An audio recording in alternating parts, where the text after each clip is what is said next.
The next item on the agenda is feedback to provide consultation on the potential mandate of the government procurement rules to local government.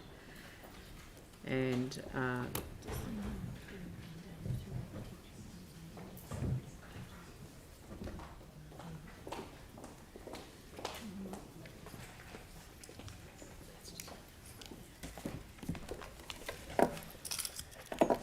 so does anyone have any questions on this one? No?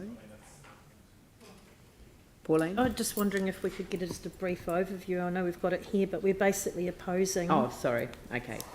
No I'll worries. hand over to staff. Thank you. Thanks. Trying to understand how it actually impacts us locally, because it seems concerning, but when I read through it, I can't quite see what it exactly means for us. Yeah. Perhaps a brief overview can answer that question at the same time. Thank you. Yeah. So obviously you can see that MB have proposed mandating their procurement government rules. A little bit of background from our perspective is we obviously have our own procurement framework rules. Those rules were put into place to underpin our procurement policy, which was obviously something that council wanted. So that touches onto a local market, obviously, because we've got our council strategic outcomes, and our procurement policy and our framework ensures that we deliver those strategic outcomes. So they've opened up for consultation. You can see in 5.2 of the report that they've stated why they would like to consider mandating the procurement government rules. 5.3, they've also noted where they feel that there would be an impact, likely cost impact to councils if they were to mandate this. And we would agree with those points as well. You'll also note in 5.5.4 that we've talked about very specific rules that we think would be a bit of an issue for us, because they would potentially oppose what we're trying to achieve and would potentially take some decision making away from this council. So I'll give you an example of that, the all of government contracts. So at the moment there is an option as to whether we use the all of government contracts, and under the proposed rules we would be mandated to. Now, one of the issues we have with that is there's a lack of information in regards to how that would be imposed and what that would mean. So in terms of the all of government contracts, there may well be a lot of suppliers aren't Christchurch based or local based that we would perceive as local based. It might preclude us from awarding to our CCOs or CCTOs.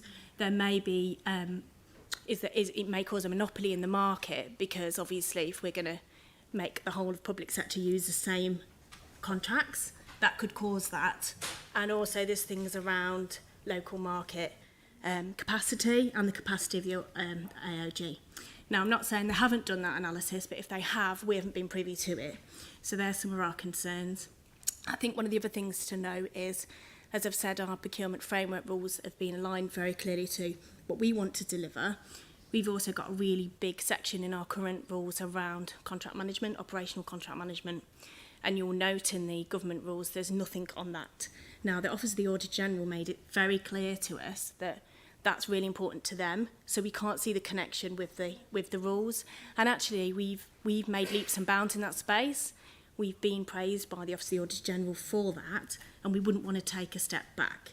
Again, I don't know whether it means we could impose some of our own rules around that, but it's not clear in the submission. You will also have seen the Society of the Local Government Managers' response as part of this paper, so you can clearly see their opinion on it, and they don't seem they want to support that, and a lot of other councils are saying the same thing according to that report. And so our proposed submission has been considered around their rules and our rules, and whether or not they align to our strategic outcomes, and whether or not it would take that decision making away from this council. Would there be any risk to the panels, which have been working very effectively? Yes. Right. Yeah. Thank you. Pauline? Yeah, just would it be good to include that comment around the praise from the Auditor General for our current policy? That's number one. And secondly, would this mandate from the government prevent us from bringing some things back in-house that we might have talked about previously? The first one, yes, we could definitely talk about that in the submission. Yep. The second one, As far as I am aware, there is no rule within their rule book that says we couldn't consider best value, and that might mean bringing in house. I highly doubt it's in there, but I would have to go and check it.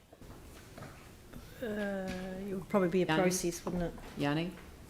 So basically, this forces councils to adopt the government procurement. Yeah, Right.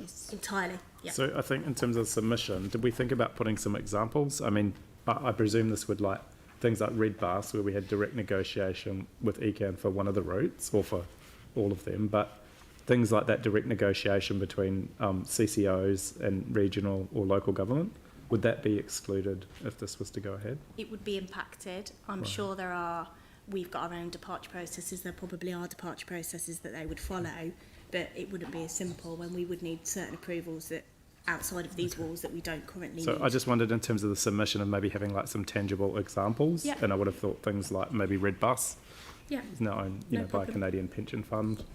Yeah. Sorry, the bus services are owned by a Canadian pension fund. Red Bus. I think it's fair to say that it is unclear, a lot of points that are not clear in the information that the ministry has prepared, including what they're trying to achieve and what problem they're trying to solve by potentially imposing these rules on the council. Okay. But there's a number of questions that it would be great to get some more information from the ministry on. Cool. That I just and think the examples are quite useful in submissions, so it makes Yeah. it real for people. It's a very good outline, point. ask them what the problem is that they're trying to solve. Yeah. For a start, I think that would be a good idea. It's a very good place to start when you're regulating. Yes. Define the problem. The way you've used the word vehemently in the first line, I think it's good. Creative, Helen. Yeah. Thank you. You're welcome. All right. So Pauline, would you like to move this then? Yes, happy to move it. Yep. Anyone like to second it? Melanie? Could you just take on board maybe to think of some examples to put in that would, We can do Yeah. that.